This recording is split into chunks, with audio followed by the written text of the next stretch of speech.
ذمہ داری کے ساتھ یہ الفاظ منبر سے ادا کرنے لگا ہوں۔ جن راویوں نے حضرت ابو طالب کے بارے میں ایک ہی روایت ہر کتاب میں کوٹ ہوئی ہے، وہ روایت کیا ہے کہ رسالت مآب نے حضرت ابو طالب کے آخری وقت میں آ کے کان میں آ کے کہا کہ جا کلمہ پڑھ لیجئے، اور حضرت ابو طالب نے کہا کہ میں اپنے باپ دادا کا مذہب نہیں چھوڑوں گا۔ بسم اللہ الرحمن الرحیم، الحمدللہ الذی جعلنا من المتمسکین بولایت امیر المؤمنین، اللہم ایاک نعبد و ایاک نستعین، الصلاة والسلام بتحیت والاکرام علی اشرف الانبیاء والمرسلین واولادہ الطیبین الطاہرین المعصومین، ولعن اللہ تعالی علی اعدائہم اجمعین، اما بعد فقد قال حق سبحانہ تعالی فی کتابہ المجید وفرقان الحمید، بسم اللہ الرحمن الرحیم، علم یجدک یتیما فعوا بلندر صلوات۔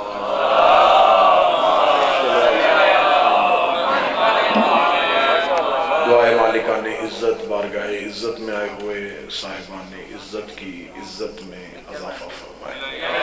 میرا مالک آج کے اس جشن کا مکمل اجر جناب برادر مہدی نقوی صاحب کے خانوادہ مرحومین اور تمام حاضرین کے مرحومین شہدائے ملت جعفریہ کے نامہ اعمال میں درج فرمائے۔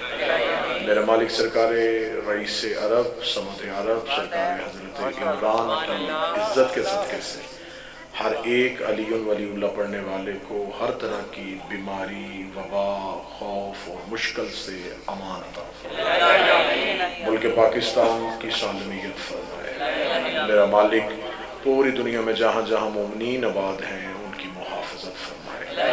دشمنان اولاد رسول، دشمنان سیدہ کو ہمیشہ کے لیے نیست و نابود فرمائے۔ ان تمام دکھ تکلیف مصیبتوں کا ایک ہی حل ہے کہ وہ آ جائے جس کے لیے قیامت رکی ہوئی ہے، وارث کے ظہور میں تاجیل فرمائے۔ دعائیں قبولیت تک پہنچائیں، جتنی ممکن ہو سکے اتنی بلند صلوات تلاوت فرمائے۔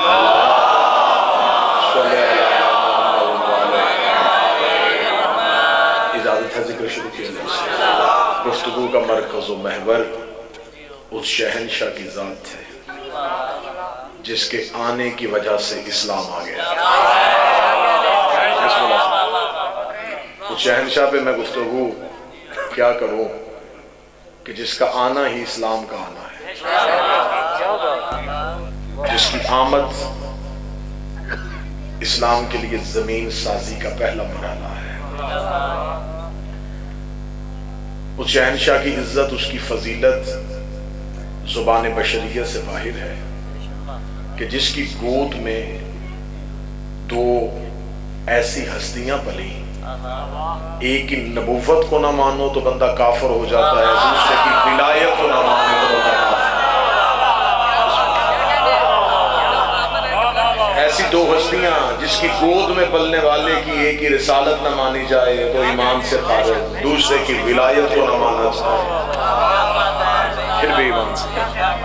اگر ذہن بالکل تیار ہو تو میں پہلا جملہ کہوں گا کہ اتنی عظیم ہستی کا نام ہے شہنشاہ حضرت عمران کہ جس کی گود میں بیٹھنے والے کی محبت امت پہ واجب ہے۔ مولا حسین عزت اللہ، آقا زادی نے ہاتھ کو کسی کا مولا، کتنی بڑی شخصیت ہے مولا حسین۔ کیا کہنے رئیس مکہ تیرے، کیا کہنے بطحائے عرب تیرے، کیا کہنے سمد عرب تیرے، کہ جس کی گود میں بیٹھنے والوں کی محبت واجب ہو جائے۔ سرکار حضرت عمران، سرکار حضرت ابو طالب، سمد عرب، رئیس مکہ، بڑا خوبصورت ان کے لیے یہی لفظ سجتا ہے، نگہبان رسالت، مربی پیغمبر، سرکار حضرت ابو طالب۔ کیونکہ بڑا مشکل ترین دور ہے یہ، وہ دور ہے کہ جس میں سازشیں پلٹ رہی ہیں، کیونکہ جیسے جیسے ہم ظہور کے قریب جائیں گے تو علامات میں سے ہیں کہ یزیدی سازشیں پلٹیں گی، آل محمد کی گھر کو، ان کی فضیلت کو ایک کثیر تعداد بھونکنے کے لیے تیار ہو جائے۔ تو لہٰذا اس شخصیت کے بارے میں، سرکار حضرت ابو طالب کے بارے میں ایک جو سب سے بڑا اعتراض معترضین کی طرف سے کیا جاتا ہے وہ یہ ہے کہ معاذ اللہ ثم معاذ اللہ سرکار حضرت ابو طالب نے کلمہ نہیں پڑھا تھا۔ کیونکہ ہمارا تعلق مناظرہ کی فیلڈ سے ہے تو ہم یہ کوشش کرتے ہیں کہ اپنی ہر مجلس میں، اپنی ہر تقریر میں دشمن کو ایسا جواب دیا جائے کہ اس کے سوال کا سر ہی تن سے جدا ہو جائے، اس کے سوال کا ساری تن سے جدا ہو جائے۔ اگر میں اس میں ابھی آپ کے سامنے سرکار حضرت ابو طالب کی مدت ہو گئی، ہم سے پہلے بھی جو علماء خطبہ گزر گئے انہوں نے بھی حضرت ابو طالب کے ایمان پہ باتیں کی، حضرت ابو طالب کے فضائل پہ باتیں کی، میں تھوڑا سا ایک اچھوتا رنگ پڑھنے لگا، ایک منفرد رنگ پڑھنے لگا، کیونکہ ہم نے ہمیشہ اعتراض کرنے والے کو جواب دیا اور بہت جواب جا چکے، اتنے جواب جا چکے کہ میں ان میں سے کوئی بھی ایک دلیل شروع کروں گا، قرآن کی کوئی نص لوں گا تو میرے سامنے بیٹھے ہوئے بچوں کو بھی پتا ہے کہ اب یہ دلیل کہاں جانے لگی ہے، اتنا حضرت ابو طالب اس منبر سے پڑھا جا چکا ہے۔ آج میں ایک دوسرا زاویہ استعمال کرنے لگا، جنہوں نے حضرت ابو طالب کے ایمان پہ شک کیا ہے، میں تاریخ سے ان کا شجرہ پڑھنے لگا، ہم سوال کو پلٹانے لگے، ہم ریت کو تبدیل کرنے لگے، ہم رواج بدلنے لگے۔ ایسے کرتے ہیں جی کہ آج کیا اس جشن کو آپریشنل جشن کر لیتے ہیں، اجازت ہے نا سرکار بابو؟ بالکل منفرد سا مضمون پڑھنے لگا ہوں، بالکل اچھوتا مضمون پڑھنے لگا۔ جنہوں نے حضرت ابو طالب کے ایمان پہ کتابوں میں روایات لکھی ہیں، ہم ان راویوں کا شجرہ پڑھتے ہیں۔ اب آپ توجہ میری طرف کیجئے، اجازت ہے سرکار؟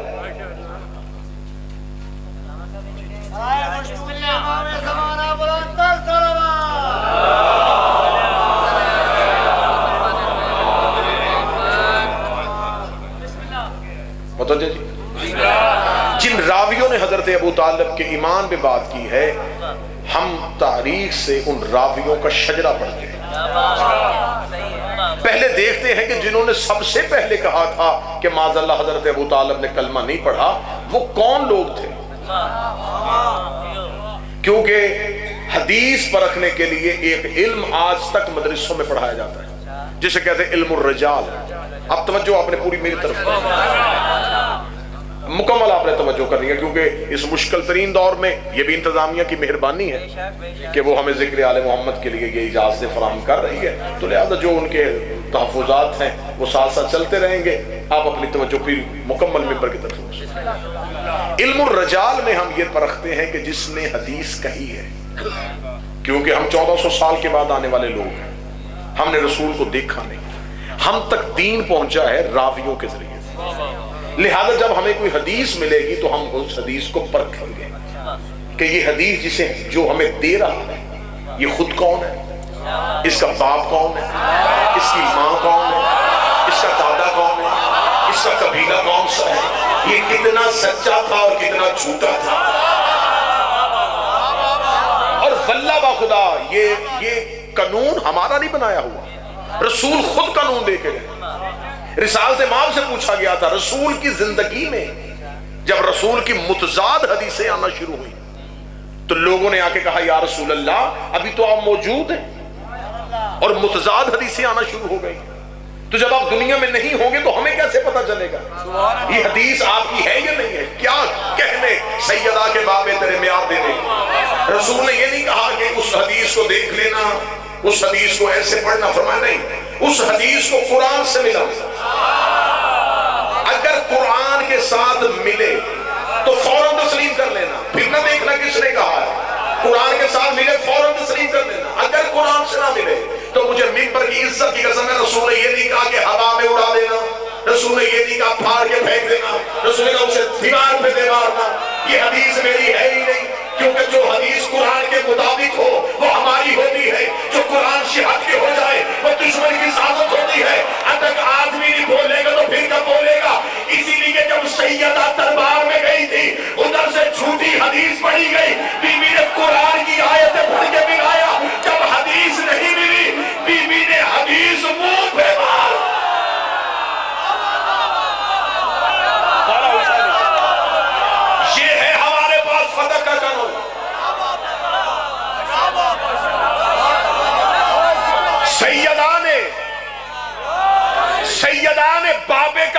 قائم رکھا.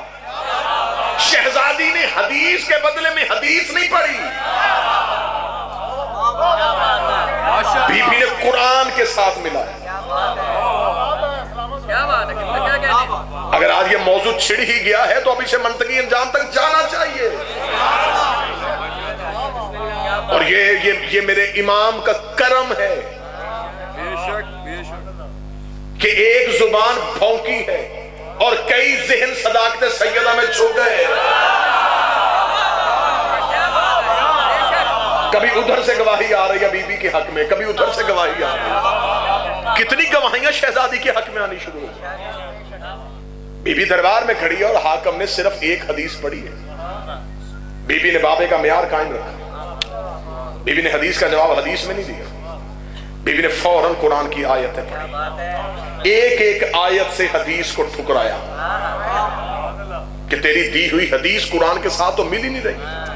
تو کہہ رہا نبیوں کا ورثہ کوئی نہیں ہوتا, قرآن کہتا ہے کہ ہم نے داؤد کو سلیمان کا وارث سنایا. تو کہہ رہا ہے کہ نبیوں کا ورثہ کوئی نہیں ہوتا, اور خدا کہتا ہے کہ ہم نے آل یعقوب کو اس کا وارث سنایا. تو کہہ رہا ہے کہ نبیوں کا ورثہ کوئی نہیں ہوتا, اور قرآن کہہ رہا ہے کہ ہم نے اولاد کو ماں باپ کی میراث میں وارث بنایا. بی بی نے بدلے میں مسلسل آیتیں پڑھی. یہ ہے حدیث کو پرکھنے کا اصول. اور رسول نے کہا تھا اس حدیث کو دیوار پہ مارو جو قرآن سے نہ ملے. یہ جو دیوار پہ مارنے کا لفظ ہے نا, اسے مذہب شیعہ میں تبرہ کہتے ہیں. مذہب شیعہ میں اسے تبرہ کہتے ہیں. یہ تبرے کا حکم ہمیں رسول نے دیا. بھئی حج کرنے کے لیے جاتے ہیں تو بھاجی کیا کرتے ہیں؟ پتھر دیوار پہ مارتے ہیں, گراتے نہیں. یہ لعنت کا طریقہ ہے, یہ تبرے کا طریقہ ہے. رسول نے کہا دیوار پہ مار دینا اگر قرآن کے ساتھ. اب اس کے آگے ایک علم آیا ہے جسے علم الرجال کہتے ہیں, جس میں راویوں کو پرکھا جاتا ہے. میں پوری ذمہ داری کے ساتھ یہ الفاظ منبر سے ادا کرنے لگا ہوں. جن راویوں نے حضرت ابو طالب کے بارے میں ایک ہی روایت ہر کتاب میں کوٹ ہوئی ہے, وہ روایت کیا ہے کہ رسالت مآب نے حضرت ابو طالب کے آخری وقت میں آ کے کان میں آ کے کہا کہ جا کلمہ پڑھ لیجئے. اور حضرت ابو طالب نے کہا کہ میں اپنے باپ دادا کا مذہب نہیں چھوڑوں گا. اور رسول استغفار اور حضرت ابو طالب کی مغفرت مانگنے لگے, اور سورہ توبہ کی آیت آ گئی کہ میرا حبیب کبھی بھی مشرکین کے لیے مغفرت کی دعا نہیں کرتے. یہ روایت ہے اور اس آیت کا سہارا لیا جاتا ہے. اب اجازت دے میں اس روایت کا مکمل آپریشن کرنا چاہتا ہوں. یہ روایت کتابوں میں آئی کہاں سے ہے؟ اس کے جو راویوں کا شجرہ ہے, وہ سلسلہ ہے, وہ میں سلسلہ پڑھنے لگا. ابو صالح سری اس کا راوی ہے. وہ کہتا ہے ایک ابو صالح سری اس کا راوی ہے. عبد القدوس دمشقی یہ دوسرا راوی ہے. عبداللہ ابن عباس یہ اس کا تیسرا راوی ہے. ابو صفا یہ اس کا چوتھا راوی ہے. سعید ابن مسیب یہ اس کا پانچواں راوی ہے. ابو ہریرہ یہ اس کا چھٹا راوی ہے. ساتواں راوی حدیث کی کتابوں میں ہے ہی. 6 راویوں نے مختلف طریقوں سے ایک روایت کو نقل کیا ہے. ابو صالح سری نے بھی اسے کیا ہے, عبد القدوس دمشقی نے بھی اسے کیا. روایت وہی ہے, لفظ وہی ہے, راوی مختلف. اب مختلف راویوں سے انہوں نے کیوں کہی کہ دیکھیں یہ روایت مرسل نہیں ہے. مرسل کہتے ہیں ایک ایسی روایت جس کا سر پیر کوئی نہ ہو, وہ حدیث ہم تک پہنچے, اسے مرسل کہتے ہیں کتابوں میں. وہ کہتے ہیں کیونکہ یہ مختلف راویوں نے کی ہے تو لہٰذا یہ حدیث سکہ ہوگی, اس میں کوئی نہ کوئی حقیقت موجود ہوگی. اب علم الرجال میں پرکھنے کے لیے ایک میرے اہل سنت بھائیوں کے امام کی کتاب ہے جسے کہتے ہیں میزان الاعتدال. یہ آقا زہبی کتاب ہے جس میں راویوں کو پرکھا جاتا ہے. اب میں میزان الاعتدال سے پڑھنے لگا ہوں ان کے راویوں کو. موضوع پسند ہے یا نہیں؟ بالکل اتنی بہترین تقریر ہوگی یہ حضرت ابو طالب کے ایمان پہ ایسی دلیل ہوگی کہ ان 6 راویوں کو ہم کھنگال کے دیکھ لیتے. پہلا راوی ہے ابو صالح سری جس نے یہ روایت کی ہے کہ رسالت مآب نے آخری وقت میں حضرت ابو طالب کے کان میں کہا. میزان الاعتدال میں آ کر زہبی کہتے ہیں کہ ابو صالح سری حدیث کا چور تھا.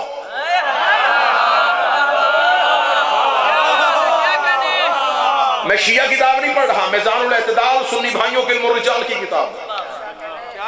وہ کہتے ہیں ابو صالح سری جو ہے یہ حدیث کا چور تھا، یہ مختلف گھڑی ہوئی حدیث سے بیان کرتا تھا. پہلا راوی ختم ہوا، اگلے راوی پہ عبد القدوس دمشقی. اس کے بارے میں میزان الاعتداد والے نے مکمل طور پہ اس کے بارے میں لکھا ہے کہ اگر ابو صالح سے عبد القدوس دمشقی سے اگر آپ نے حدیث لینی ہو تو یہ ایک ایسا محدث تھا، یہ مجمع دے کے حدیث کا رخ بدلتا تھا، جیسے لوگ ہوتے ویسی حدیث پڑھتا. اس کا مطلب یہ بھی مستند نہیں. اس سے آگے آؤ ابا صفا کے بارے میں میزان الاعتداد والا لکھتا ہے کہ دن کے وقت بازار میں ڈاکہ مارنا بہتر ہے، لیکن کبھی بھی ابا صفا سے حدیث لینا بہتر نہیں.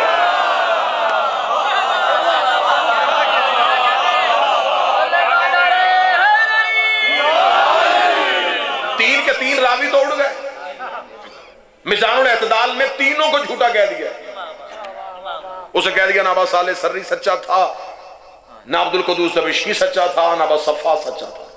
پیچھے ایک چوتھا راوی رہ گیا ہے، اس سے بہت زیادہ حدیثیں، عبداللہ ابن عباس. اسے محدث بھی کہتے ہیں. وہ کہتے ہیں یہ بہت بڑا محدث ہے، جلیل القدر محدث ہے، لہذا اس کو کس طرح ٹکرائیں گے؟ اسے تو سکا ماننا پڑے گا، اس کی تو اکثر حدیثیں مستند ہیں، تو اسے کیسے ٹکرائیں گے؟ اس سے ہم ٹکرائیں گے نہیں، ہم زاویہ بدلنے لگے. عبداللہ ابن عباس دنیا میں آیا کب تھا؟ جب ہم نے کتابوں سے پڑھا تو یہ پیدا ہوا ہے ہجرت سے 3 سال پہلے. حضرت ابو طالب دنیا سے گئے ہیں ہجرت سے 3 سال پہلے. تو جو بچہ اس سال پیدا ہوا تھا وہ روایت کہاں سے لے آیا؟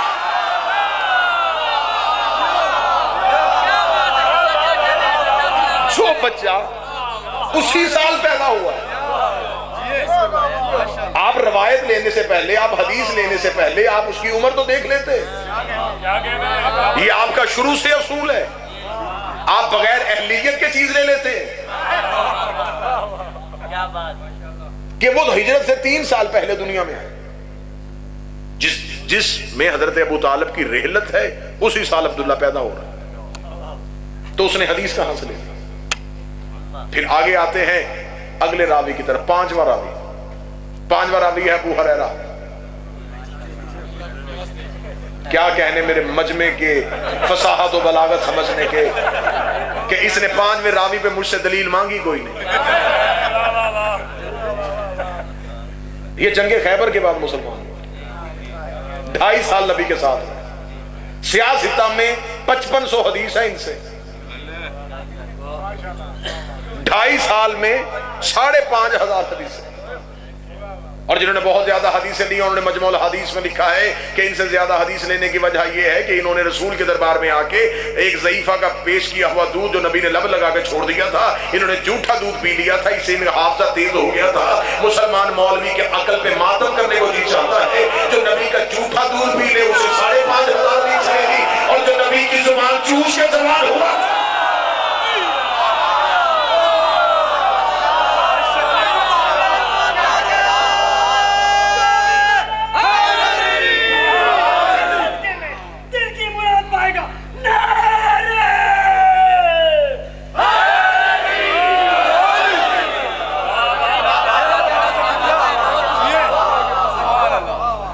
حدیثیں بیان نہیں کی، انہوں نے حدیثیں گھڑی، بنائی گئی حدیثیں.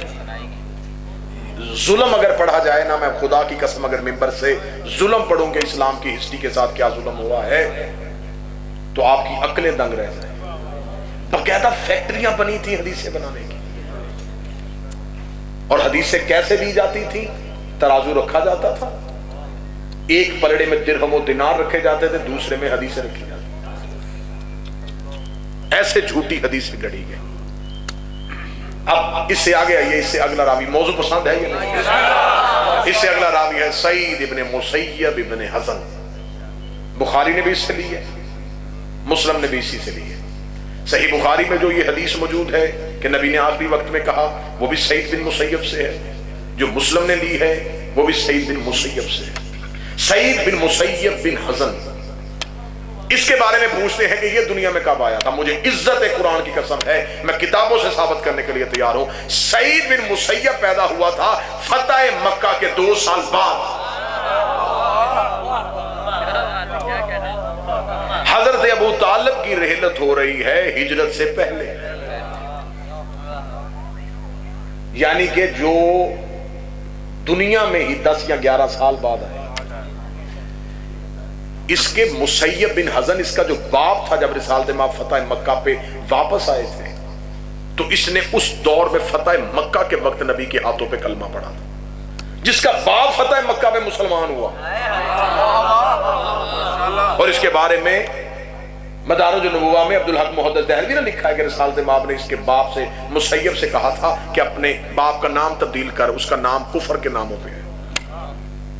اس کا مطلب ہے 6 کے 6 راوی جو ہے یہ غیر مستند۔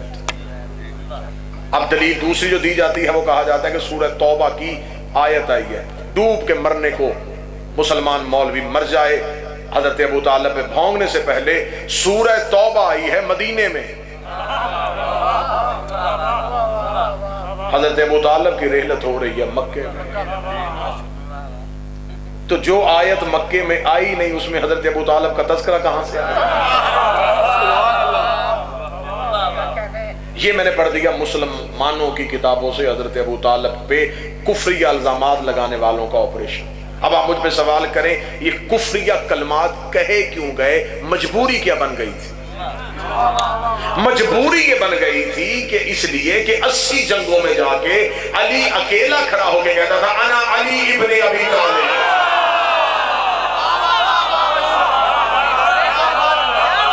میں ابو طالب کا بیٹا ہوں۔ اور میں نے پاکستان کے ممبروں سے کہا تھا کہ اگر آج بھی اشرف جلالی جیسے مولویوں کو شوق ہے ابو طالب کے ایمان پہ بات کرنے تھا تو کہیں حکومت پاکستان ایک ایسے علمی مناظرے کا اہتمام کر لے کہ وہاں کتابیں لے کے بیٹھ جاتے، لیکن ایک شرط ہماری بھی ہے کہ ہم تو ابو طالب کا ایمان ثابت کر کے آئیں گے، لیکن پھر صرف علی کے باپ کے ایمان پہ بحث نہیں ہوگی، پھر ہر کسی کے باپ کا ایمان دیکھنا، پھر صرف حضرت ابو طالب پہ بات نہیں۔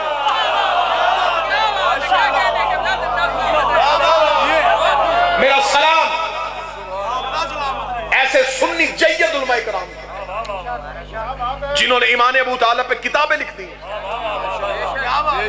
آج کے دور میں موجود ہیں۔ میرا سلام ہے ان سنیوں کو جو ایسی بکواسات پہ شیعوں سے پہلے جواب دے دیتے ہیں۔ ہم سلام کرتے ہیں لیکن کبھی بھی سنیت میں یہ ناسبیت اور تکفیریت نہیں تھی، لیکن اب یہ ایک سوچی سمجھی سکیم کے تحت، سازش کے تحت کہ سنی تو شیعہ مسلک کے قریب ہو رہا ہے، سنیت کے روپ میں ایسی کالی بھیڑیں ان کی صفوں میں بھیجی ہے تاکہ سنیت میں ان کی تاریخ کو مسح کیا جا سکے۔ آج حضرت ابو طالب کے ایمان پہ بات ہو، آج جناب سیدہ کی صداقت پہ بات ہو، واللہ بخدا ہم کوئی شیعہ قوم نے اتنی عزت دے دی ہے، اتنی عزت دے دی ہے جتنے ہم اہل نہیں تھے، لیکن آپ تو ہمارا جی چاہتا ہے کہ کچھ ہم کریں اس قوم کے لیے، اس مشن کے لیے، اس دروازے کی نوکری کا کوئی نہ کوئی حق ہم سے ادا ہو۔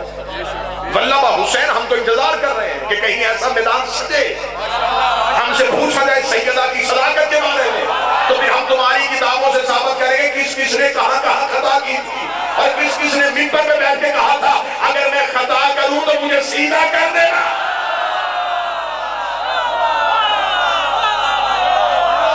آج سیدہ کی صداقت میں بات ہو، اہل سنت کتابوں کے انبار ہیں جس میں نبی کی بیوی حضرت عائشہ کی ایک روایت لکھی گئی ہے کہ انہوں نے لکھا ہے کہ میں نے رسول کے بعد زہرا سے زیادہ سچا کسی کو نہیں پایا۔ تو اب اشرف جلالی شرم کر یا ماں کی مان،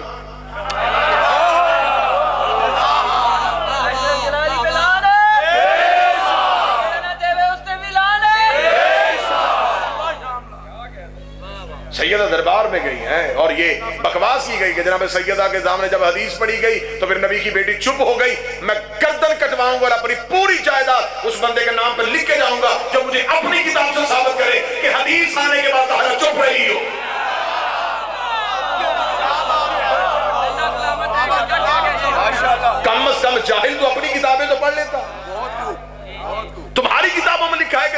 حدیث سننے کے بعد غضبناک ہو گئی؟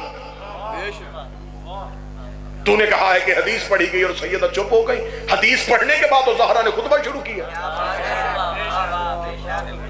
جب سامنے سے حدیث کہہ دی گئی اور کہا گیا محمد کی بیٹی ہمارے پاس حدیث ہے، تو بی بی نے اتنے معتبر جواب دیے ہیں کہ ہم جیسے نوکروں کی تو مناظرے کی گنجائش ہی بی بی نے نہیں چھوڑی، بی بی تو خود ہی مناظرہ جیت کے چلی گئی۔ بی بی نے کہا اچھا تو کہہ رہا ہے کہ میرے باپ نے تجھے حدیث بیان کر دی کہ میرے بعد اگر میری بیٹی آئے تو اسے کہہ دینا کہ ہمارا ورثہ نہیں ہوتا، تو جو حدیث میرے باپ کو مجھے کہنی چاہیے تھی تجھے کیوں گئی؟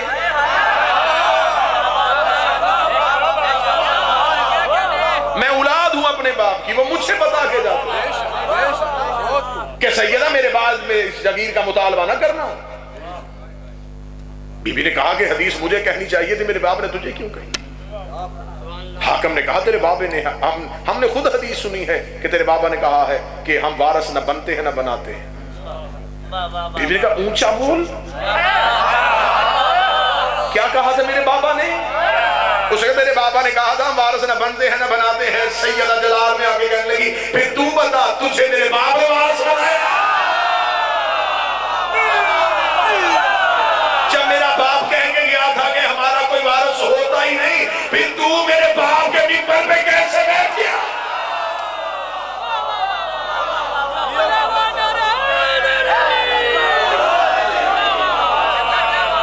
متوجہ صاحب، کہاں خطا کا امکان، کہاں خطا کا امکان؟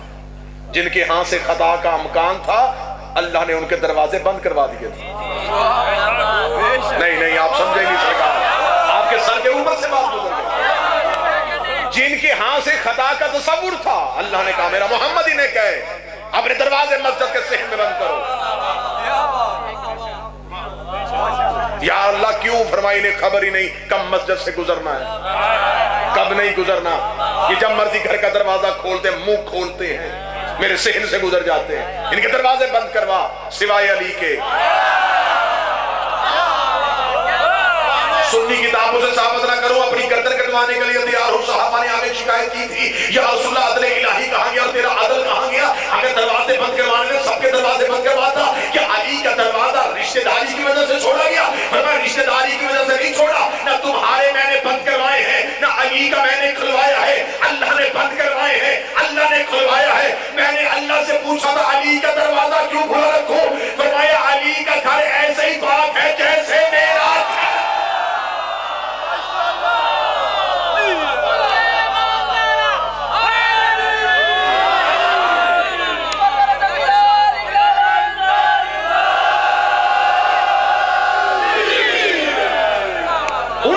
خطا کا تصور، ان کے ہاں سے معاذ اللہ علیہ باللہ خطا کا امکان، جن کی طہارت کی قسمیں اللہ قرآن میں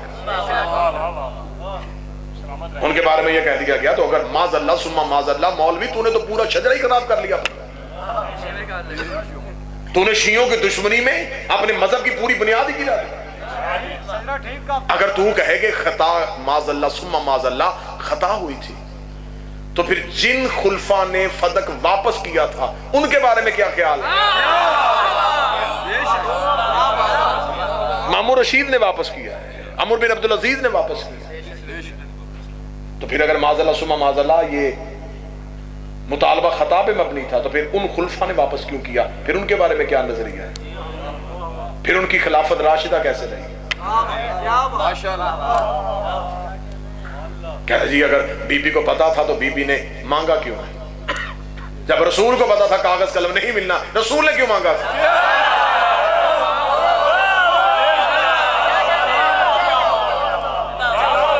جب خدا کو پتا تھا کہ ابلیس نے سجدہ نہیں کرنا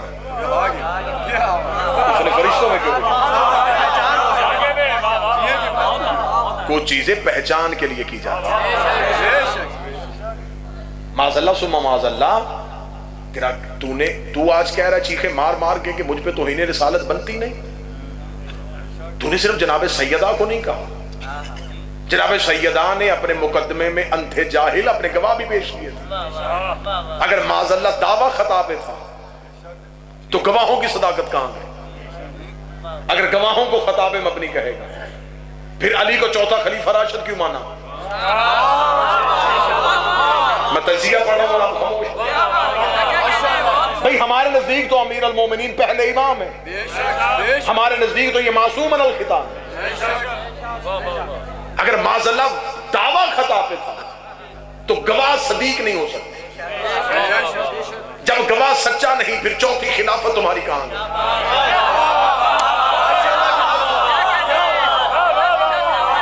اگر گواہ سچے نہیں ہیں پھر حسن حسین کی گواہی ہے سیدہ کے مقدمے میں، پھر بتا جو جنت کے سردار ہی سچے نہ ہو تو پھر جنت کہاں سے ملے گی؟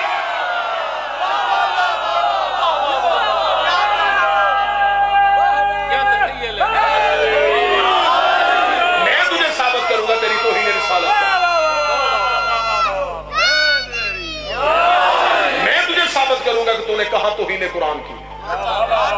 ہم اتنی جلدی تیری جان چھوڑنے والے نہیں، ہم ثابت کریں گے تو نے کہاں توہین رسالت کی۔ تو نے سیدہ کو معاذ اللہ کہا کہ دعویٰ خطا پہ تھا، بی بی کے گواہوں کو خطا پہ کہا۔ اگر تو نے بی بی کے گواہوں کو خطا پہ کہا تو پھر معاذ اللہ امام حسن اور امام حسین اگر ان کی گواہی خطا پہ تھی تو پھر نبی کی حدیث کہاں لے کے جاؤ گے؟ حسین و منی،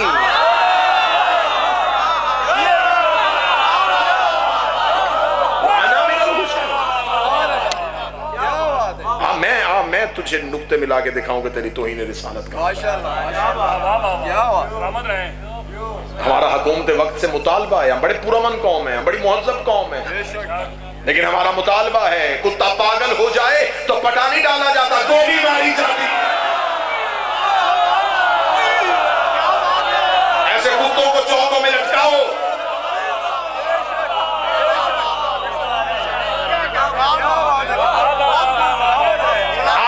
آپ نے ابھی پنجاب اسمبلی میں بل پاس کروایا کہ صحابہ کی توہین کرنے سے بندہ کافر ہو جاتا ہے، تو صحابی کی توہین کرنے پہ اگر کفر ہے تو پھر نبی کی بیٹی کا احترام کہاں؟ پھر اپنی کتابوں سے بخاری مسلم سے نکالو یہ حدیث، الفاطمہ بازات منی فمن اغضبها اغضب علی، فاطمہ میرا جز ہے، جس نے اس سے غضب نہ کیا اس نے مجھ سے غضب نہ کیا، جس نے مجھ سے غضب نہ کیا اس نے اللہ کو غضب نہ کیا۔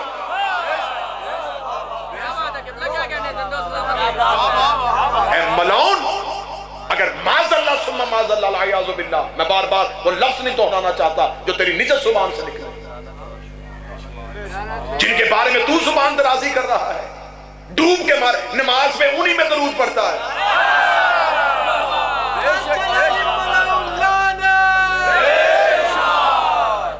اس گھر سے دشمنی کیوں ہے؟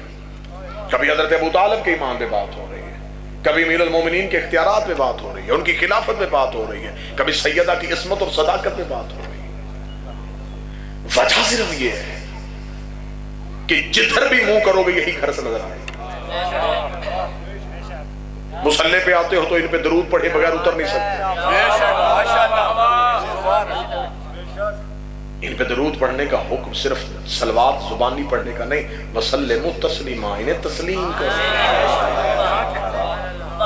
کیا کہنے میرے مالک، تو نے قرآن میں کتنے لوگوں کے چہرے دیکھ کے آیت اتاری، تو نے قرآن میں کہا انہیں تسلیم کرو، تو اب مجھے بتاؤ کہ قرآن میں آل محمد کو اللہ نے تسلیم کرنے کا حکم دیا، ٹھیک ہے؟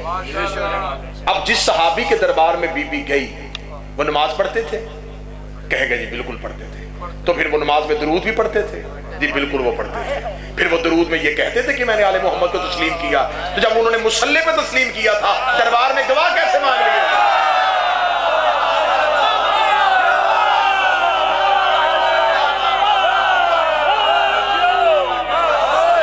جن کو تسلیم کیا جائے ان سے گواہ نہیں۔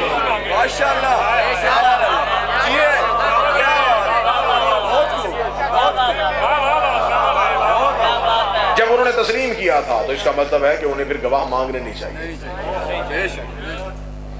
جنہیں تسلیم کیا جائے ان سے گواہ نہیں مانگے جائے۔ آج حضرت ابو طالب کے ایمان میں بات کریں، ڈوب کے مر جاؤ جس کا بیٹا کل ایمان ہو۔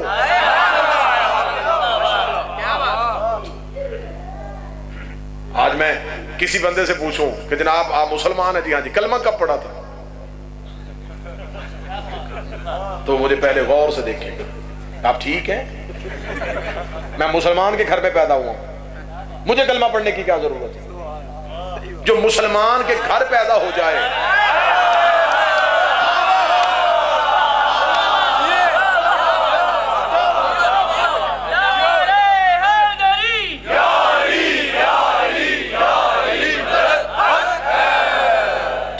تمہیں ان ہستیوں کے کلمہ ڈھونڈنے کی عادت اس لیے ہے کہ تمہاری روش بن گئی ہے کہ تم جنہیں مانتے ہو تمہیں ان کا کلمہ دیکھنا پڑتا ہے، اور کلمہ ہمیشہ وہ پڑھتا ہے جو پہلے کافر ہو،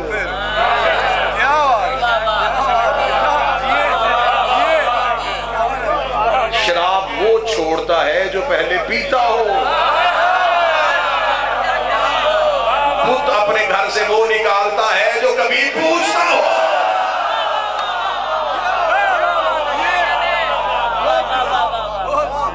تو جن کی جبین اللہ کے علاوہ کسی کو جھکی نہیں، نماز کا حکم مدینے جا کے آیا، مکے میں نماز ہو رہی تھی،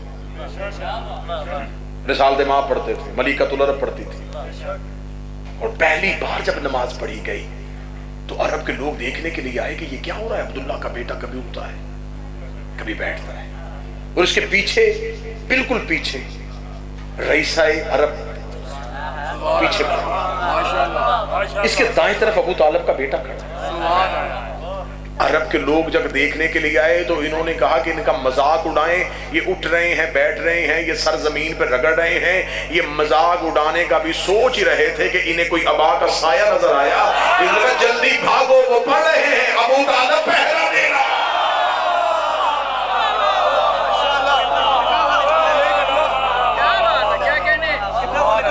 تو جس کا دادا جو ہے، جس کا دادا بقائے نماز ہو، اس کے پوتے پہ واجب ہے کہ وہ بھی بقائے نماز۔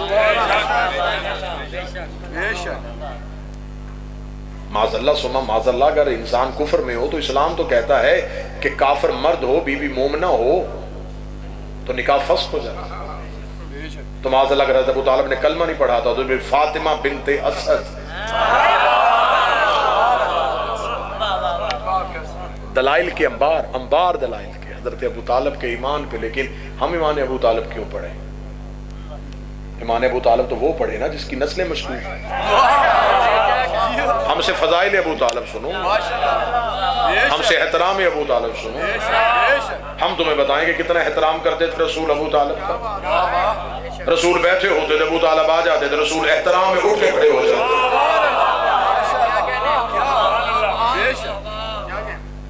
رسول اپنا باپ کہہ کے بلاتے تھے، اور ان کے گھر میں یہی وجہ تھی کہ حضرت مولا امیر المومنین کی والدہ رشتے میں رسول کی چچی لگتی،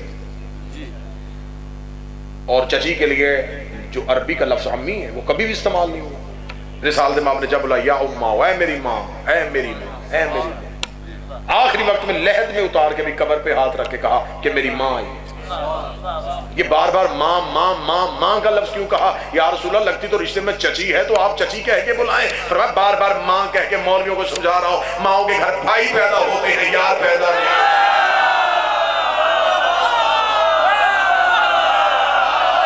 علی میرا بھائی ہے،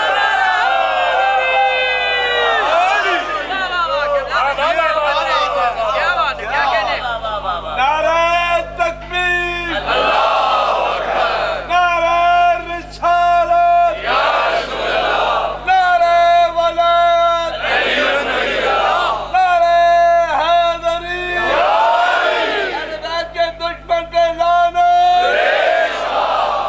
اسلام کی پہلی دعوت جس کے گھر میں ہوئی، جس گھاٹی میں جا کے نبی نے پناہ لی، اس کا نام آج تک شیب ابی طالب ہے۔ یہ گھاٹی آج تک مشہور ابو طالب کے نام سے، جس کے گھر میں اسلام کی پہلی دعوت ہوئی، جس نے 3 دن مسلسل مکے کے کافروں کو اپنے گھر میں کھانا کھلایا لا الہ سنوانے کے لیے، جو رسول کے ساتھ سایہ بن کے چلتے تھے، جنہیں کہا جاتا ہے مربی رسالت۔ جس کی قبر میں بیٹھ کے رسول کہہ رب ارحمہما کما ربیانی صغیرا، میرے رب ان پہ ایسے رحم کر جیسے بچپن میں انہوں نے مجھے رب بن کے پالا۔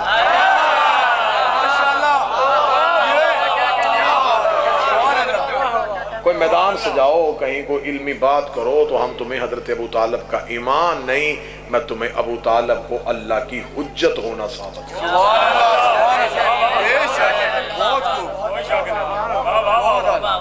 شیعہ بھی 4 قدم آگے بڑھو، صرف حضرت ابو طالب مومن ہی نہیں تھے،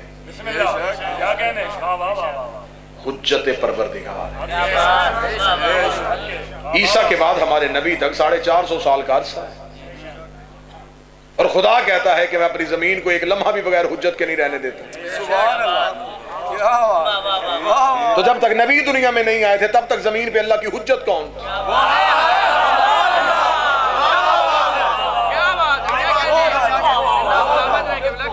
دین الہیہ کو مسلسل کس نے رکھا؟ یہ حجت پروردگار ہے۔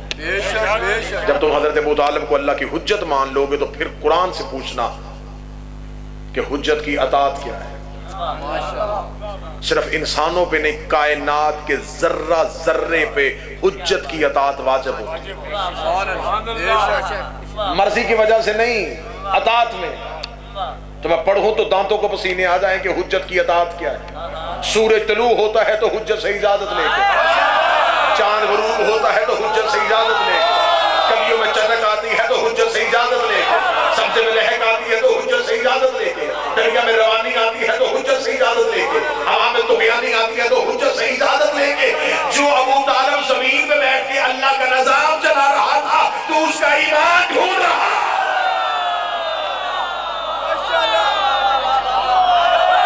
جو زمین پہ بیٹھ جو خدائی نظام کو چلا رہا، جو اولی الامر تھا زمین پہ۔ تنزل الملائکۃ والروح فیہا بإذن ربہم من کل امر، نازل ہوتے ہیں فرشتے زمین پہ۔ یہ خدا نے یہ نہیں کہا کہ اس رات فرشتے عرش پہ آتے ہیں، نازل ہوتے ہیں، اوپر سے نیچے آتے ہیں۔ کیا کرنے کے لیے؟ امر لینے کے لیے۔ اللہ اوپر ہے، نیچے امر کون دے رہا ہے؟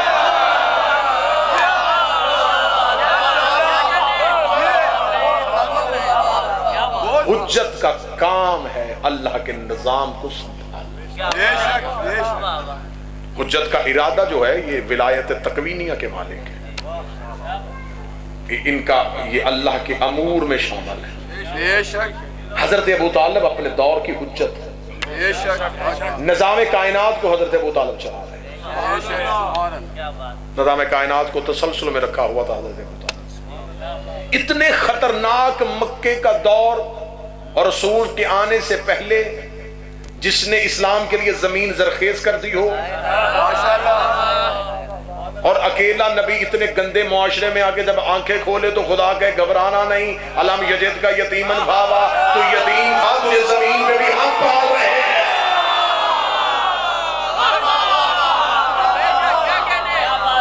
تو یتیم ہے اور تجھے ہم۔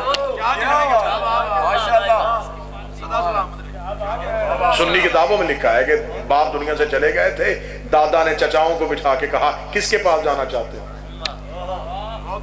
تو رسول اپنے دادا کی گود سے اٹھے اور سیدھے حضرت ابو طالب کی گود میں آئے۔ تجھے رسالت کے انتخاب پہ بھی شک ہے؟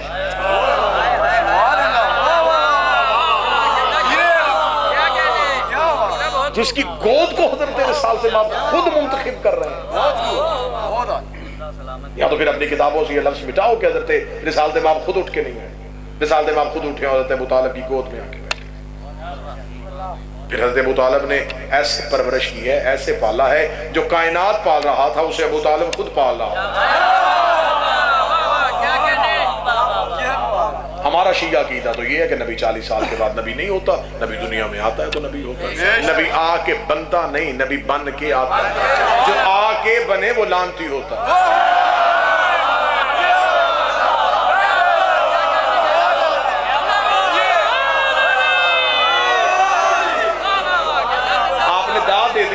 تھوڑی وضاحت کر دوں کہیں بات کہیں اور نہ چلے جائے۔ فرعون آ کے اللہ بنا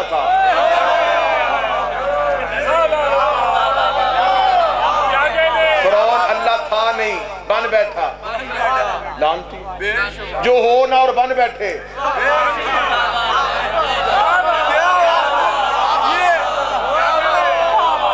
SOPs میں بولنے پہ پابندی نہیں ہوتی، جو ہو نہ بن بیٹھے وہ لعنتی ہوتا ہے۔ فرعون اللہ تھا نہیں بن بیٹھا لعنتی ہے، مرزا غلام احمد قادیانی نبی تھا نہیں بن بیٹھا لعنتی ہے، جو اللہ ہو نہ بن بیٹھے لعنتی ہوتا ہے، نبی ہو نہ بن بیٹھے لعنتی ہوتا ہے، امام ہو نہ بن بیٹھے لعنتی ہے۔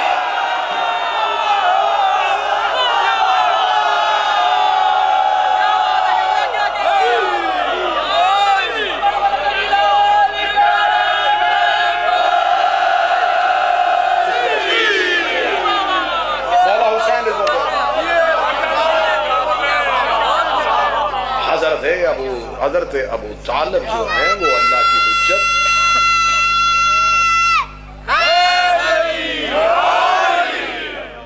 حجت الہیہ تھے، زمین پہ امور پروردگار کو نافذ کر رہے تھے۔ جس کی گود میں رسالت پلی، صرف رسالت پلی نہیں، جس نے اپنے گھر میں اسلام کی پہلی دعوت رکھی، جس نے خطرے کے بستر پہ اپنے بیٹے صلح کے رسول کو اٹھایا۔ یہ ابو طالب کے بستر بدلنے کی وجہ تھی کہ ہجرت کی رات علی سو گئے تھے۔ علی کو بچپن سے نبی کی جگہ پہ لیٹنے کی عادت باپ نے ڈالی، خطرے کے بستر پہ اپنا بیٹا اٹھا کے رسول کی جگہ پہ سنا دینا، یہ حضرت ابو طالب نے کیا۔ رسول کا نام حضرت ابو طالب رکھا، حد ہو گئی رسالت کا نکاح حضرت ابو طالب نے۔ اور میں کیا کروں، اگر میں تاریخ کے اندر گھس جاؤں تو پھر بہت سی چیزیں جو ہوتی ہیں۔ درود سارے حضرات مل کے بلند آواز سے اللہم صلی علی محمد بسم اللہ الرحمن الرحیم۔ آئے جی آئے جی آؤ جناب، بسم اللہ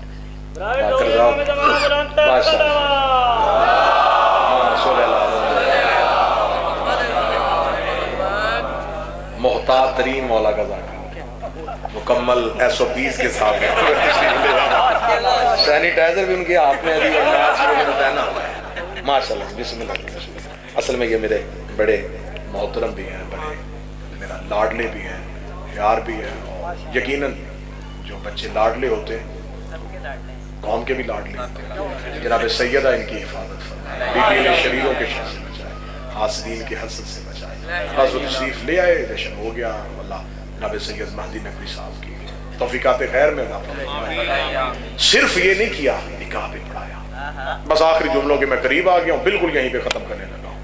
اور میں کیا کروں کہ تاریخ کے اندر اگر ہم چھانکیں گے تو پھر بہت سی چیزیں نکال کے بات رہیں گی۔ جب میں نے نکاح کی بات کی ہے تو میں ممبر پہ باوضو کہہ رہا ہوں، نکاح کا رواج بھی اسی خاندان میں،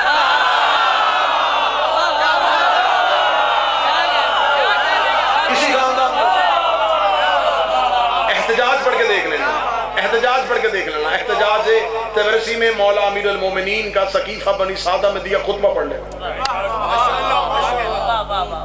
امیر المومنین کے جہاں احتجاج لکھے ہیں وہاں علی کا سقیفہ والا احتجاج پڑھنا۔ امیر المومنین نے جا کے نیزہ زمین پہ گاڑا، اپنے اونٹ کو اس نیزے سے باندھا، باندھ کے ان کی طرف دیکھے کہا تم لوگوں ربی کے جنازے پہ کیوں نہیں آئے؟ وہ علی کی حیبت دیکھ کے، علی کی جلالت دیکھ کے، یا علی وہ ہم حکومت سازی میں مصروف ہیں۔ امیر المومنین فرمایا کیا کیا تم نے حکومت کا؟ کہنے لگے اسے وزیر بنا دیا ہے اور اسے امیر بنا دیا۔ امیر المومنین نے کہا کہ پھر تم نے میرے فیصلے کو کیوں نہیں لیا؟ کیا نبی کے بعد میرا فیصلہ تم پہ حجت نہیں تھا؟ مجھ سے کیوں نہیں پوچھا؟ جب تم نے امت کا اجماع کیا تو علی کہاں تھے؟ انہوں نے کہا یا علی اس لیے کہ یہاں زیادہ لوگ تھے تو ہم نے اکثریت پہ مبنی فیصلہ کر دیا۔ جب انہوں نے اکثریت کی بات کی اب امیر المومنین کا احتجاج شروع ہوا۔ انہوں نے کہا جتنے بھی زیادہ تھے کیا ان میں سے کوئی کعبے میں آیا تھا؟ جتنے بھی بندے اکٹھے کیے تھے کیا ان میں سے کسی نے نبی کی زبان چوسی تھی؟ کیا کوئی نبی کے ہاتھوں میں ملکہ جوان ہوا تھا؟ کیا کوئی خطرے کے بستر میں سویا تھا؟ کیا کوئی دعوت الرشیدہ میں اٹھ کے کھڑا ہوا تھا؟ کیا کوئی محمد کی امانتیں واپس کرتا رہا ہے؟ کیا کوئی کل ایمان بنا تھا؟ کیا کوئی یوسف الدین تھا؟ کیا کوئی فاتح درین تھا؟ کیا کوئی قائد غلام الجلیل